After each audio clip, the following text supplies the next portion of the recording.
So hi guys, আমি Shanvita and welcome back to my channel. তো specially আজকে Sunday আর আমরা এগেন আবার বেরিয়ে গিয়েছি নর্থ বেঙ্গলে বাইক রাইড নিয়ে করতে। সো চলো আজকে একটা জায়গার উদ্দেশ্যে রওনা হচ্ছি, কিন্তু কতটা যেতে পারবো আই হ্যাভ নো আইডিয়া। তো চেষ্টা করছি, চলো দেখা যাক, গিয়ে ওখানে তোমাদের সাথে শেয়ার করছি। প্রতি রবিবারের মতন এই রবিবারও কিন্তু আমরা বেরিয়ে পড়েছি নর্থ বেঙ্গলে একটা লং ড্রাইভের উদ্দেশ্যে। আমরা যখন ঘর থেকে বেরোলাম তখন কিন্তু বাজে 10টা সাড়ে 10টা। আমরা কিন্তু সোজা শুকনার রাস্তা ধরে একটু দার্জিলিংয়ের যে ওয়েটা আছে সেই রাস্তার দিকে এগিয়ে চলেছি। আজকে এই ভিডিওতে তোমাদের সাথে শুধুমাত্র রাস্তার যে ভিউ, কিভাবে এখান থেকে দার্জিলিংয়ের রুট অবধি যাওয়া যেতে পারে সেগুলোই তোমাদেরকে শেয়ার করব। শুকনার যে জঙ্গলটা আছে সেই জঙ্গলটা ক্রস করার সাথে সাথেই কিন্তু এই চেকপোস্টটা দেখা যায়। আর এই চেকপোস্টটা ক্রস করতে গেলে কিন্তু নিচের যে নদী বয়ে চলছে বালাসন নদী, সেই বালাসন নদী ক্রস করার পর আমাদের কিন্তু ঢুকে যায় একদম আর্মি বেসের ওয়ে, অর্থাৎ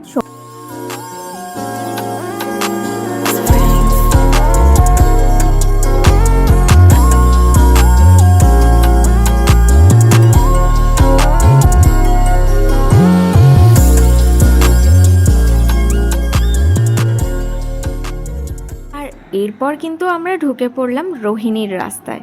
আর এই রোহিণীর রাস্তা মানেই পাহাড় কিন্তু শুরু হয়ে যায়। এরপর একের পর এক নতুন নতুন সুন্দর সুন্দর জায়গা কিন্তু শুরু হয়ে যায়, যেমন কার্সিয়াং, সোনাডা, দার্জিলিং, পরের পর রাস্তা। আমার তো নর্থ বেঙ্গল জার্নির মধ্যে সব থেকে সুন্দর লাগে এই রোহিণীর রাস্তা। আর এই রোহিণীর রাস্তার যে ভিউ আলাদাই। প্রতি সপ্তাহে তোমাদেরকে আমি নতুন নতুন জায়গা সেখানে ঘুরে ঘুরে দেখাই, কিন্তু আজকে তোমাদের এই ভিডিওতে শুধুমাত্র রাস্তার যে সৌন্দর্য নর্থ বেঙ্গলের সেটাই তোমাদের সাথে শেয়ার করব। অবশ্যই কোথায় যাচ্ছি সেটা তো ডেফিনেটলি শেয়ার করবই, কিন্তু এক্স্যাক্ট পার্টিকুলার কোনো একটা জায়গার উদ্দেশ্যে আজকে কিন্তু বেরোইনি। আজকে বেরিয়েছি জাস্ট এই নর্থ বেঙ্গলের সফরটাকে একটু অনুভব করার জন্য।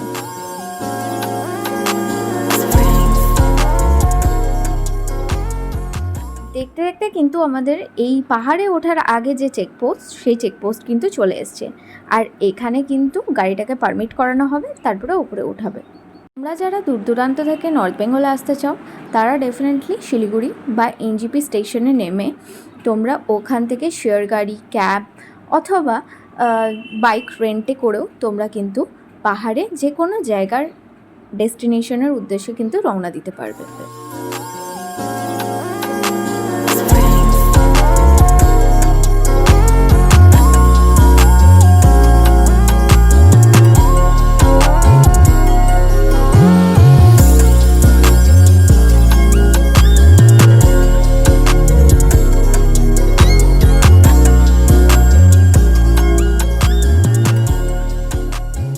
আমরা যেদিন গিয়েছি সেদিন আকাশ কিন্তু ভীষণ পরিষ্কার ছিল, কারণ তার আগের দিনই প্রচুর বৃষ্টি হওয়ার কারণে আকাশ কিন্তু বেশ পরিষ্কার সকাল থেকেই। তাই নিচের যে নদীর রেঞ্জগুলো আছে আর রাস্তার রেঞ্জগুলো সেগুলো কিন্তু খুব ভালোভাবে ভিজিবল হচ্ছে। এই দেখো, কথা বলতে বলতে আমরা কিন্তু কার্সিয়াংয়ের যে টার্নটা আছে সেই টার্নটা কিন্তু অলরেডি ক্রস করে গেলাম। পাহাড়ি গ্রামগুলোর মধ্যে সবথেকে প্রথম গ্রাম হলো রোহিণী, তারপর কার্সিয়াং, তারপর সোনাডা, তারপর হলো দার্জিলিং। এখান থেকে কিন্তু গোটা কার্সিয়াং শহরটাকে দেখা যাচ্ছে। আর ওই যে লাল রঙের যে বিল্ডিংটা দেখছো, ওই লাল রঙের বিল্ডিংটা কিন্তু যখনই তোমরা রোহিণীর টার্নটা ঘুরবে রাস্তার, সেই রাস্তা থেকেই কিন্তু এই টার্নটা দেখা যায় যদি আকাশ পরিষ্কার থাকে।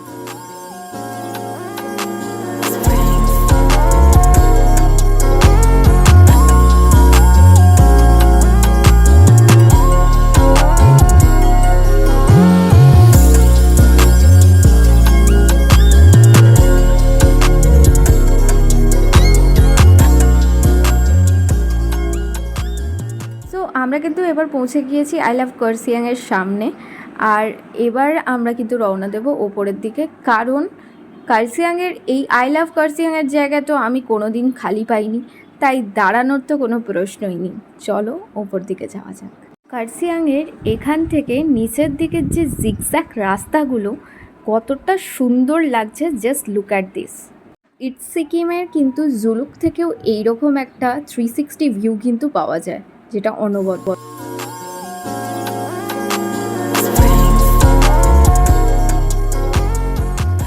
ওই দেখো, দেখতে দেখতে কিন্তু কার্সিয়াংয়ের মেন টাওয়ার কিন্তু দেখা যাচ্ছে। টাওয়ারটা যেখানে রয়েছে তার ঠিক পাশে কিন্তু একটা জায়গা রয়েছে যেটা কার্সিয়াংয়ের ট্যুরিস্ট ডেস্টিনেশন, সেটার নাম হলো ইগলস ক্র্যাক।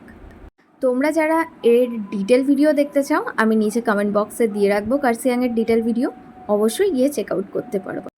তো আমরা কিন্তু ঢুকে গেলাম, welcome to Kurseong. So let's go. তো এটা হলো কার্সিয়াং টাউন আর এই হলো কার্সিয়াং হিল স্টেশন। ভালো থাকার কারণে রাস্তায় কিন্তু টয় ট্রেনের সাথে দেখা হয়ে গেল।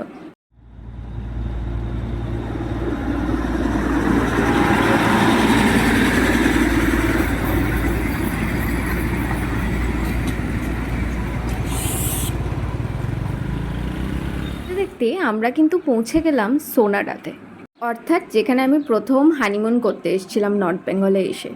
তো এই হলো সোনাডার টাউন অ্যান্ড সোনাডার যে চৌরাস্তা সেটা।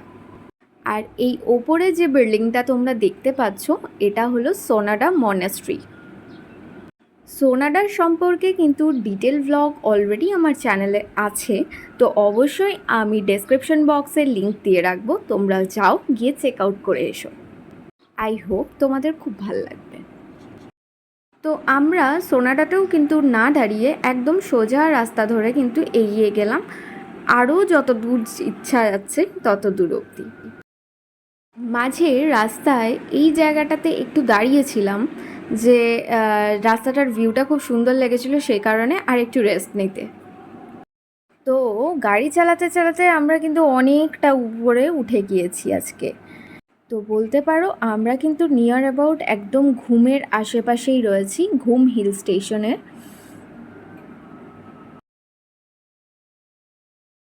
তো এই যে সামনে দেখতে পাচ্ছ, এই রাস্তাটা ক্রস করার পরে, অর্থাৎ এই পাইন ফরেস্ট জঙ্গলটা ক্রস করার পরেই কিন্তু পৌঁছে যাব আমরা বাতাসিয়া লুপ। তো চলো লেটস গো।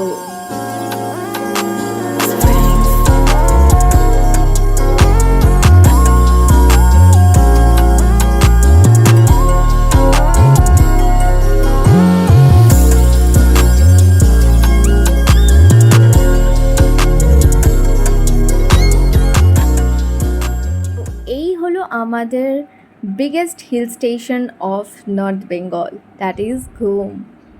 ঘুম হিল স্টেশনটার ভেতরে আমার ঢোকার খুব ইচ্ছা ছিল, বাট যাই হোক, ভাবছিলাম একটু সামনেটা থেকে ঘুরে আসি, সেই কারণে আমরা দাঁড়ালাম না, তো সামনের দিকে কিন্তু এগিয়ে চললাম।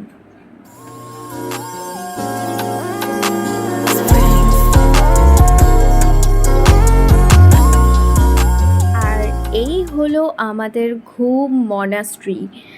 এর যদি ডিটেল ব্লগ দেখতে চাও, অবশ্যই আমি ডেসক্রিপশনে লিঙ্ক দিয়ে রাখবো, অবশ্যই গিয়ে চেক আউট করে নিও।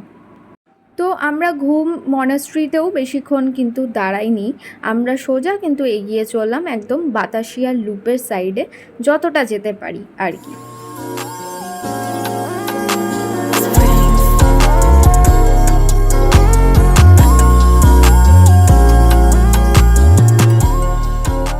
তো ওয়েলকাম টু বাতাসিয়া লুপ। তো এই যে দেখতে পাচ্ছ ভিড়, প্রচুর ভিড়, কারণ এখন ট্যুরিস্ট টাইম এমনিতেও, তো প্রচুর চারিদিকে গাড়ি ঘোড়া রয়েছে। তো আমাদের প্ল্যান ছিল বাতাসিয়ার মধ্যে ঢোকার, বাট যাই হোক অনেকটা বেলা হয়ে গিয়েছিল আর প্রচণ্ড ঠান্ডা লাগছিল, তো তাই আগে আমরা লাঞ্চটা সেরে নেওয়ার জন্য ভেতরে ঢুকে পড়লাম একটা হোটেলের।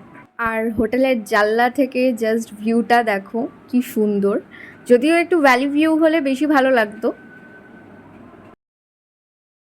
সো এই যে আমরা দুজন অলরেডি বসে পড়েছি লাঞ্চ করার জন্য, কারণ সকাল থেকে আমরা বেশি কিছু খেয়ে আসিনি, তাই প্রচণ্ড খিদে লাগছিল অনেকটা লং জার্নি করার পর।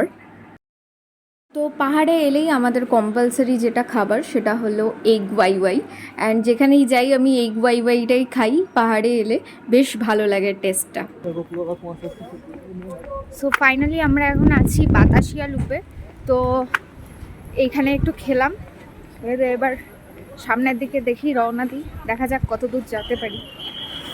সো তো আফটার লাঞ্চ আবার কিছুটা এগিয়ে গিয়েছিলাম, তারপরে ম্যালের ঠিক কাছাকাছি গিয়ে আমরা কিন্তু ব্যাক করে গিয়েছিলাম আবার কার্সিয়াংয়ের উদ্দেশ্যে, বিকজ প্রচণ্ড বেলা হয়ে গিয়েছিল আর খুব ঠান্ডাও করছিল, খুব একটা প্রিকশন নিয়ে আসিনি, সে কারণে আর বেশিক্ষণ আমরা স্টে করিনি ওয়েদার খারাপ থাকার জন্য। যাই হোক, যা বুঝলাম দার্জিলিংয়ের ওয়েদার কিন্তু ভীষণ ঠান্ডা এখন, তো অবশ্যই যারা যাবে ভালো করে কিন্তু জিনিসপাতি নিয়ে যেও, না হলে খুব ঠান্ডা লাগবে। ফেরার পথে কার্সিয়াংয়ের ঠিক নিচের জায়গা থেকে একটা খুব সুন্দর আমরা ভিউ পেয়েছিলাম, অ্যান্ড যেটা দেখো কতটা সুন্দরভাবে রাস্তাগুলো ভিজিবল, একদম 360 ভিউ। যাই হোক, তো আজকে আপাতত এই অবধি ভ্লগ রাখলাম তোমাদের সাথে, অ্যান্ড আজকে একটু ডিফারেন্ট টাইপের ভ্লগ করলাম। এই টাইপের আরও ভ্লগ তোমরা দেখতে চাও কি না অবশ্যই নিচে কমেন্ট করে জানিও, আর যদি তোমাদের কোনো ইনফরমেশন রিলেটেড কোনো কিছু জানার থাকে তাহলে সেটাও নিচে কমেন্ট করে কিন্তু জানাতে ভুলো না, সেটার ওপর কিন্তু আমি নেক্সট কোনো একটা ভিডিও বানিয়ে রাখার চেষ্টা করব।